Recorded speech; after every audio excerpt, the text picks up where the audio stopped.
Bulletin के सिलसिले को आगे बढ़ाते हैं। आपको बताएं, पाकिस्तान ने भारतीय वजीर आजम नरेंद्र मोदी के हालिया बयान पर सख्त रद्द-ए-अमल देते हुए इसे नफरत अंगेज, इश्तियाल अंगेज और अक़वाम मुत्तहिदा के चार्टर की खुली खिलाफ वर्जी करार दिया है।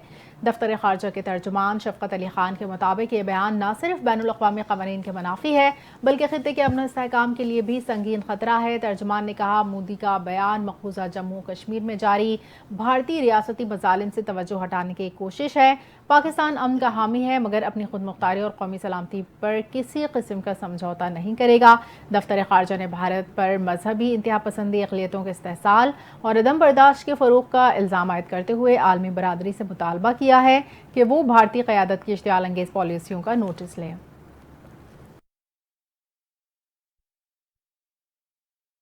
वज़ीर-ए-आज़म शहबाज शरीफ आज से पहले ईरान से अज़रबैजान के दारुल हुकूमत बाकू पहुंचेंगे। बाकू में वज़ीर-ए-आज़म का शानदार सरकारी इस्तकबाल किया जाएगा। वज़ीर-ए-आज़म के हमरा आला सतह का सरकारी वफ़द भी होगा। वज़ीर-ए-आज़म शहबाज शरीफ अज़रबैजान के सदर इल्हाम अलीयव से अहम मुलाकात करेंगे। दो तरफ़ा ताल्लुकात, मुआशी ताउन और इलाकाई उमूर पर तबादले ख्याल किया जाएगा। इस मौके पर वज़ीर-ए-आज़म अज़रबैजान की जानिब से पाक भारत जंग में पाकिस्तान की हिमायत पर सदर अलीयव का शुक्रिया अदा करेंगे। वज़ीर-ए-आज़म आज शब बाकू में क़याम करेंगे, जबकि उनके गैर मुल्की दौरे का अगला मरहला ताजिकिस्तान होगा, जहां वो कल रवाना होंगे। वज़ीर-ए-आज़म के इस दौरे को पाकिस्तान के सिफारती ताल्लुकात में मज़ीद मजबूती और मुआशी और तिजारती रवाबित के फ़रोग़ के हवाले से अहम करार दिया जा रहा है। वज़ीर आज़म शहबाज शरीफ की ईरानी सुप्रीम लीडर आयतुल्लाह ख़ामनाई से तेहरान में मुलाकात। वज़ीर आज़म ने ईरानी सुप्रीम लीडर उम्मत मुस्लिमा का रहनुमा करार दिया। भारतीय जारत के खिलाफ ईरान की हिमायत पर ईरानी क़यादत का शुक्रिया अदा किया। वज़ीर आज़म ने कहा, पाकिस्तान खित्ते में अमन, तरक्की और खुशहाली का ख्वाहां है और ईरान के साथ ताल्लुकात को आला तरीन सतह पर ले जाने के लिए अमली इक़दामात कर रहा है। वज़ीर आज़म शहबाज शरीफ ने मौजूदा आलमी तनाज़ुर में ईरान के साथ तस्वीराती ताउन को मज़ीद मजबूत बनाने के अज़म का याद किया। वज़ीर आज़म ने ईरान और अमरीका के दरमियान जौहरी मुज़ाकरात में ईरानी क़यादत की दूरअंदेशी की तारीफ़ की और उम्मीद ज़ाहिर की कि दोनों ममालिक के दरमियान मुस्बत और तामीरी मुआहिदा खित्ते में अमन इस्तेहकाम को फ़रोग़ देगा। ईरानी सुप्रीम लीडर आयतुल्लाह ख़ामनाई ने वज़ीर आज़म शहबाज शरीफ की इलाक़ाई अमन के लिए कोशिशों और ईरान पाकिस्तान ताल्लुकात को मजबूत बनाने के ज़ाती अज़म को सराहा। उन्होंने पाकिस्तान के अवाम और मुल्क की तरक्की, खुशहाली, इस्तेहकाम के लिए दुआ भी की। वज़ीर आज़म ने अल्लामा इक़बाल की शायरी से ईरानी सुप्रीम लीडर की मोहब्बत को खिराज तहसीन पेश किया। वज़ीर आज़म शहबाज शरीफ ने ईरानी सुप्रीम लीडर को दौरे पाकिस्तान की दावत भी दी। वफाकी वज़ीर ख़ज़ाना मोहम्मद औरंगज़ेब ने कहा कि पाकिस्तान में मुआशी इस्तेहकाम आ चुका। दुनिया पाकिस्तान की मुआशी बेहतरी की रफ्तार पर हैरान है। पाकिस्तान मैक्रो इकनॉमिक इस्तेहकाम की जानिब गामजन है। तनख्वाहदार तबके पर बोझ कम कर रहे हैं। इस्लामाबाद में सेमिनार से खिताब करते हुए मोहम्मद औरंगज़ेब का कहना था कि कर्जों की अदायगी का बोझ कम होने की तवक्को है। टैक्स निज़ाम में इस्लाहात ला रहे हैं। पॉलिसी रेट में नुमाया कमी से मईशत पर मुस्बत असरात मुरतब हुए। FPR में इंसानी मुदाखलत कम होने से शफाफियत आएगी। वफाकी वज़ीर ख़ज़ाना ने बताया कि पाकिस्तान ने IMF के तमाम अहदाफ पूरे किए। अगर पाकिस्तान अहदाफ पूरे ना करता तो मुश्किल पेश आती। IMF प्रोग्राम पर अमल जारी रखेंगे। IMF के साथ तामीरी बातचीत हुई और मिशन वापस जा चुका है। पाकिस्तान को IMF की मुकम्मल सपोर्ट हासिल है। रवां हफ्ते वर्चुअल बातचीत जारी रहेगी। कराची के बाद सिंध के दीगर बड़े शहरों में भी इलेक्ट्रिक बस सर्विस शुरू करने के लिए हुकूमत सिंध ने कोशिशें तेज कर दी। सिंध के सीनियर वजीर और वजीर ट्रांसपोर्ट सिंध शर्जील इनाम मेमन ने कहा, मुस्तकबिल इलेक्ट्रिक गाड़ियों का है और सिंध हुकूमत इलेक्ट्रिक व्हीकल सेक्टर में गैर मामूली पेशरफ्त की ख्वाहां है। सिंध के सीनियर शर्जील इनाम मेमन से एशियाई तरक्याती बैंक के वफ़द ने मुलाकात की। मुलाकात में सिंध के ट्रांसपोर्ट सेक्टर में सरमायाकारी पर तबादला ख्याल किया गया। वफ़द ने सिंध के पब्लिक ट्रांसपोर्ट निज़ाम में सरमायाकारी में दिलचस्पी का इजहार किया। शर्जील इनाम मेमन ने एशियाई तरक्याती बैंक के किरदार को सराहते हुए कहा, सिंध हुकूमत पायदार, माहौल दोस्त और जदीद ट्रांसपोर्ट निज़ाम के लिए पुरअज़्म है। उन्होंने बताया कि कराची में पाकिस्तान की पहली इलेक्ट्रिक बस सर्विस शुरू की गई है, जिससे आवाम की भरपूर पजीराई हासिल हुई। अब दीगर बड़े शहरों में भी इस सर्विस को तौसी देने का इरादा रखते हैं। शर्जील इनाम मेमन ने कहा कि सिंध हुकूमत हर सतह पर सहूलतकारी के लिए तैयार है ताकि मंसूबों पर शफाफ और तेज रफ्तार अमल दरामद मुमकिन हो सके और एशियाई तरक्याती बैंक की शराकत से इस रफ्तार में मज़ीद तेजी आ सकती है। مشیر اطلاعات Khyber Pakhtunkhwa barrister doctor safe نے کہا کہ 26ویں آئینی ترمیم کی زنجیریں توڑ کر بانی پی ٹی آئی کے کیسز سننے چاہیں۔ اپنے بیان میں بیرسٹر سیف کا کہنا تھا کہ 26ویں آئینی ترمیم نے عدالتی نظام مفلوج کر دیا۔ 26ویں آئینی ترمیم کی زنجیریں توڑ کر بانی پی ٹی آئی کے کیسز سنے جائیں۔ انصاف میں تاخیر انصاف سے انکار کے مترادف ہے۔ انہوں نے کہا کہ مقدمات کی سماعت میں تاخیر ثابت کرتی ہے کہ کیسز جھوٹے ہیں۔ اگر کیسز میں کچھ ہوتا تو تاخیر نہ کی جاتی۔ کیسز میں تاخیر کرنا مقصد بانی پی ٹی آئی کو قید میں رکھنا ہے۔ بانی جعلی حکومت کے اعصاب پر سوار ہیں، ان کی رہائی سے جعلی حکومت اپنا انجام دیکھ رہی ہے۔ مشیر اطلاعات خیبر پختونخوا کا مزید کہنا تھا کہ اسلام آباد ہائی کورٹ کے باہر آج بھرپور احتجاج ہوگا۔ احتجاج میں تمام اپوزیشن جماعتوں کو دعوت دی ہے۔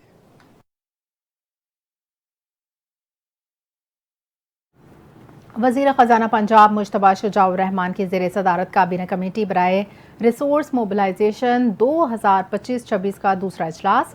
آئندہ مالی سال کے بجٹ میں صوبائی وسائل کا تخمینہ اور وسائل میں اضافے کی تجاویز کا جائزہ لیا گیا۔ اسی حوالے سے تفصیلات جان لیتے ہیں بیورو چیف لاہور گوہر سعید سے۔ جی گوہر۔ جی بالکل، وزیر خزانہ پنجاب مجتبیٰ شجاع الرحمان کا زیر صدارت کابینہ کمیٹی برائے ریسورس موبلائزیشن 2025 کا دوسرا اجلاس منعقد ہوا، اور اجلاس میں وزیر خزانہ کا کہنا تھا کہ آئندہ مالی سال کے بجٹ میں صوبائی وسائل کا تخمینہ اور وسائل میں اضافے کی تجاویز کا جائزہ لیا گیا ہے، اور رواں مالی سال کی طرح ٹیکسز نیٹ کے پھیلاؤ کی پالیسی پر کار بندی ہیں۔ ان کا کہنا تھا کہ عوام پر نئے ٹیکسز کا بوجھ ڈالے بغیر ترقیاتی ضروریات پوری کی جائیں گی، اور پنجاب ریونیو اتھارٹی کے تحت تمام ٹیکس ایبل سروسز کو ٹیکس نیٹ میں لایا جائے گا۔ اس کے علاوہ ٹیکسز کی شرح میں یہ یکسانیت بھی آئندہ مالی سال کا بڑا ہدف ہوگی، اور ان کا کہنا تھا کہ محکمہ ایکسائز کے تحت ٹیکسز میں عوام کو زیادہ سے زیادہ ریلیف دیا جائے گا، اور محکمہ زراعت اور مائنز اینڈ منرلز میں بیرونی سرمایہ کاری کو بھی فروغ دیا جائے گا۔ اس کے ساتھ ساتھ ان کا کہنا تھا کہ صوبائی اثاثوں کا مؤثر استعمال وسائل میں اضافے کو یقینی بھی بنائے گا۔ جی بہت شکریہ گوہر سعید۔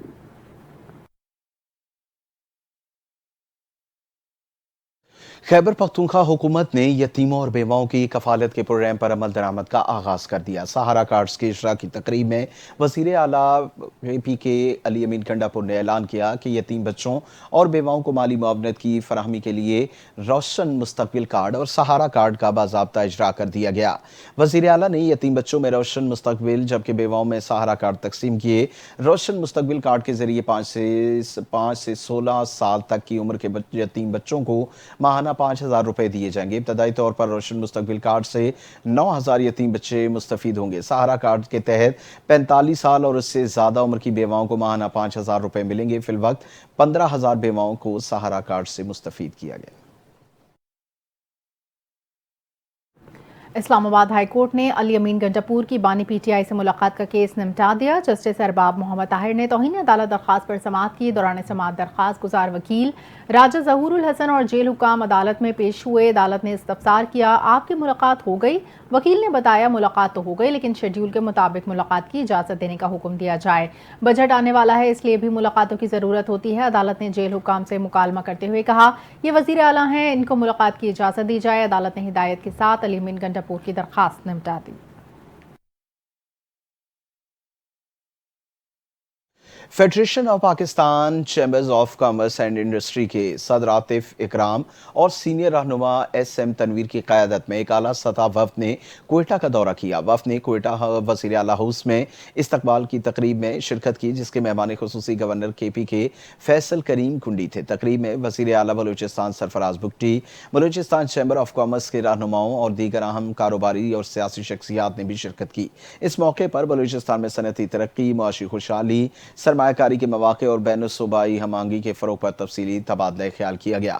گورنر فیصل کریم کنڈی نے بلوچستان کو ملک کا اہم ترین صوبہ قرار دیتے ہوئے وسائل کے مؤثر استقبال پر زور دیا، جبکہ وزیر اعلیٰ سرفراز بگٹی نے سرمایہ کاروں کو ہر ممکن سہولیات اور تعاون کی یقین دہانی کرائی۔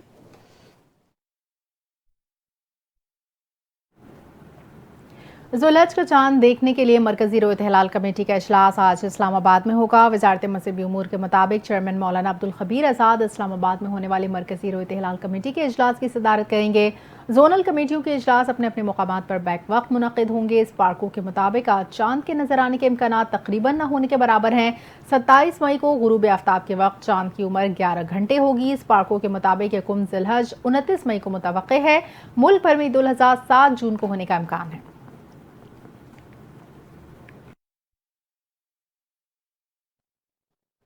रेंजर्स और पुलिस ने अंदरूनी सिंध के कच्चे के इलाके में रुस्तम में खुफिया इत्तलात पर मुश्तरका कार्रवाइयां करते हुए बदनामी जमाना डाकू मंसूर और मलंग उर्फ मलंगू खानानी को गिरफ्तार कर लिया। कार्रवाई प्यारो खानानी, चमन और कोट शाहू के इलाकों में की गई। तर्जुमान के मुताबिक ये मुलजिमान मुतअद्दिद डकैतियों, पुलिस मुकाबलों और संगीन जराइम में मुलव्विस थे। 19 मई को फैजू स्टॉप पर एक शहरी ने डकैती की कोशिश नाकाम बनाते हुए रेंजर्स एहलकार हरीश कुमार को फायरिंग के तबादले में जख्मी किया, जो बाद अज़ां शहीद हो गया। इब्तदाई तफ्तीश में मुलजिमान ने एतराफ़ जुर्म भी किया और मजीद कानूनी कार्रवाई के लिए पुलिस के हवाले कर दिया गया। कोरंगी में फायरिंग से एक शख्स जान बहक। बलोच कॉलोनी रेलवे लाइन के करीब ट्रेन की जद में आकर एक शख्स जान से गया। सुरजानी टाउन में पुलिस ने सर्च ऑपरेशन के दौरान मुतादिद अफराद को हिरासत में लिया। देखते हैं जुनैद फिरोज की रिपोर्ट। रात गए कोरंगी जमान टाउन थाने की हदूद तस्वीर महल चौकी के करीब घर में फायरिंग से एक शख्स जाबाग हो गया। पुलिस के मुताबिक मकतूल की शनाख्त 36 साल कारी अब्दुल रहीम के नाम से हुई। इब्तदाई तौर पर वाकया ज़ाती दुश्मनी का शाखसाना मालूम होता है, तहाँ पुलिस की जानिब से वाकये की मज़ीद तफ्तीश जारी है। उधर बलोच कॉलोनी पुल के करीब ट्रेन की जद में आकर एक शख्स जाबाग हो गया। पुलिस के हुकाम के मुताबिक मुतवफ़ी की शनाख्त बिलाल खान के नाम से हुई। लाश को जिला अस्पताल मुंतकिल कर दिया गया। सरजानी टाउन थाने की हदूद भैंस कॉलोनी सेक्टर A7 और मलिका इलाकों में पुलिस ने सर्च ऑपरेशन किया। सर्च ऑपरेशन कबल इलाके के दाखिल खारजी रास्तों को सील करके घर घर तलाशी का अमल जारी रहा। पुलिस ने इस दौरान मुतादिद मुश्तबा अफराद को हिरासत में लेकर थाने मुंतकिल कर दिया। Junaid Feroz, NTN news, Karachi. Pakistan media council के ज़ेरे एहतमाम यौम तशक्कुर पाकिस्तान जिंदाबाद पाक फौज पाइंदाबाद रैली का शानदार इनकाद किया गया। रैली की क़यादत मरकजी कोऑर्डिनेटर पाकिस्तान मीडिया काउंसिल मियां खुर्रम शहजाद ने की। देखते हैं ये रिपोर्ट।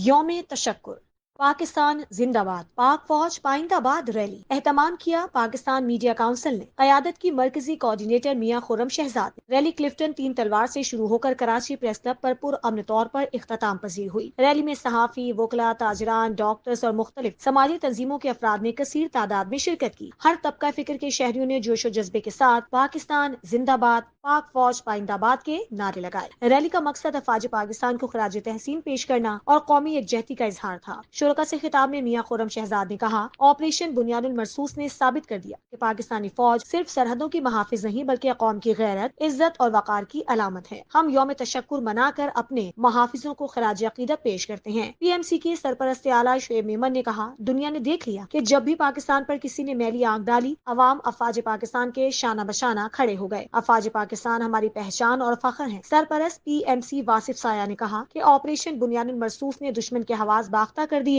और दुनिया ने तस्लीम कर लिया कि पाकिस्तानी फौज दिफाई सलाहियतों में बेमिसाल है। इंफॉर्मेशन सेक्रेटरी साजिद अहमद और सेक्रेटरी माली उमूर इमरान बेग का कहना था कि आज की रैली ने एक बार फिर साबित कर दिया कि पाकिस्तानी अवाम अफवाज पाकिस्तान के साथ हर वक्त शाना बशाना खड़ी है। रैली के शुरका पाक फौज के हक में फलक शगाफ नारे लगाते रहे। पाक फौज, पाक फौज, एयरफोर्स। साबिक भारतीय वज़ीर ख़ारजा यशवंत सिन्हा ने एक इंटरव्यू के दौरान नरेंद्र मोदी की घिनौनी चालें बेनकाब कर दी। यशवंत सिन्हा का कहना था कि पहलगाम और पुलवामा जैसे वाक़यात ऐन इलेक्शन के मौके पर ही क्यों होते हैं। ये ड्रामा बाहर का इलेक्शन जीतने के लिए किया गया। साबिक भारतीय वज़ीर ख़ारजा ने कहा कि पुलवामा में भी इंतख़ाबात से पहले दहशतगर्दी हुई थी, तब भी मोदी ने इसका भरपूर फ़ायदा उठाया, जबकि उड़ी हमला सर्जिकल स्ट्राइक का बाइस बना, जिसे इंतखाबी मुहिम में सियासी तौर पर इस्तेमाल किया गया। उन्होंने कहा, मोदी ने कौमी सलामती के मसले को सियासत के लिए इस्तेमाल किया। मोदी ने इंतखाबी जलसों में पुलवामा के शहीदों के नाम पर वोट मांगे थे। साबिक भारतीय वज़ीर ख़ारजा का कहना था, पहलगाम हमला बिहार के इलेक्शन जीतने की गर्ज से किया गया। मोदी सरकार दहशतगर्दी के वाक़यात से सिर्फ सियासी फ़ायदा उठाना चाहती है। दिफाई माहिरीन के मुताबिक दर हकीकत मोदी सरकार सीज़ फायर के बाद पाकिस्तान से बातचीत नहीं बल्कि बिहार इलेक्शन की तैयारी पर बात कर रही है। मोदी की नाक़िस पॉलिसियों के बायस भारत पूरे खित्ते में तनहा रह गया है।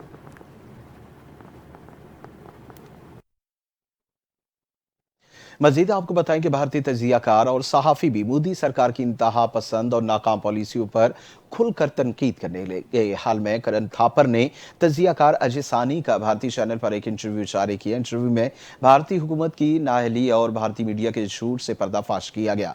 करण थापर ने सवाल किया कि भारतीय मीडिया का दावा है कि पाकिस्तानी एयरफोर्स 20% तबाह हो चुकी है। अजय सानी ने जवाब दिया कि भारतीय मीडिया सिर्फ मुबालगा आराई कर रहा है ताकि झूठ की तशकीर की जा सके।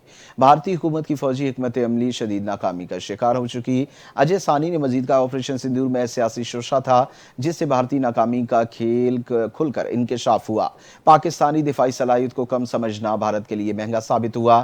بھارتی میڈیا پر عوام کو گمراہ کرنے والی رپورٹس چلائی گئی۔ جنگی حکمت عملی کی سمجھ بوجھ کی کمی بھارتی حکومت کا سنگین مسئلہ ہے۔ ان کا مزید کہنا تھا کہ پاکستان کے خلاف بھارت کی ناکامی حملہ اور حکمت عملی سے بھارتی عوام مکمل مایوس ہے۔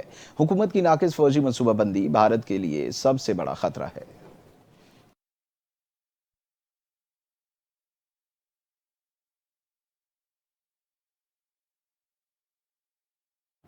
اسرائیلی فوج کی جانب سے شمالی غزہ کے پناہ گزین اسکول پر وحشیانہ بمباری کی گئی۔ فضائی حملوں میں بچوں سمیت 50 سے زائد فلسطینی شہید۔ غیر ملکی میڈیا کے مطابق غزہ میں ریسکیو حکام نے بتایا اسرائیلی فضائی حملوں میں کم از کم 52 افراد شہید ہوئے، جن میں 33 فلسطینی وہ شامل ہیں جو ایک اسکول میں پناہ لیے ہوئے تھے۔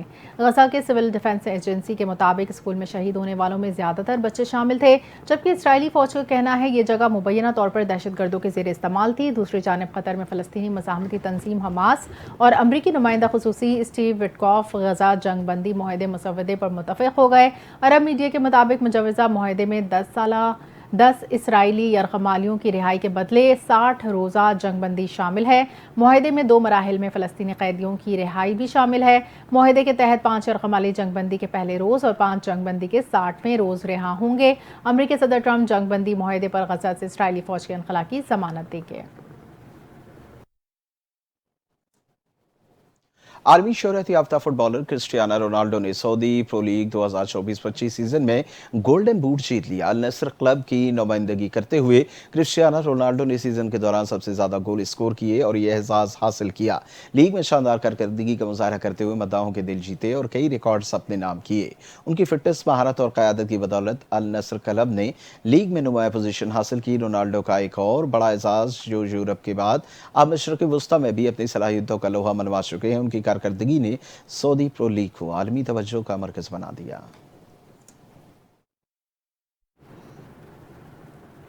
شہر قائد میں آج بھی شدید گرمی کا راج۔ محکمہ موسمیات کے مطابق کراچی میں درجہ حرارت 38 ڈگری سینٹی گریڈ تک جانے کا امکان ہے۔ گرمی کی شدت 45 ڈگری سینٹی گریڈ تک محسوس کی جائے گی۔ محکمہ موسمیات کا کہنا ہے دن کے اوقات میں تیز دھوپ کے ساتھ سمندری ہوائیں جزوی طور پر بند رہیں گی۔ آئندہ 24 گھنٹوں کے دوران موسم شدید گرم اور نمی سے بھرپور رہنے کا امکان ہے۔ محکمہ موسمیات کے مطابق شہر کا موجودہ درجہ حرارت 34 ڈگری سینٹی گریڈ ریکارڈ۔ گرمی کی شدت 38 ڈگری سینٹی گریڈ تک محسوس کی جا رہی ہے۔ مغربی سمت سے ہوائیں 17 کلومیٹر فی گھنٹے کی رفتار سے چل رہی ہیں، جبکہ ہوا میں نمی کا تناسب 60% ریکارڈ کیا گیا ہے۔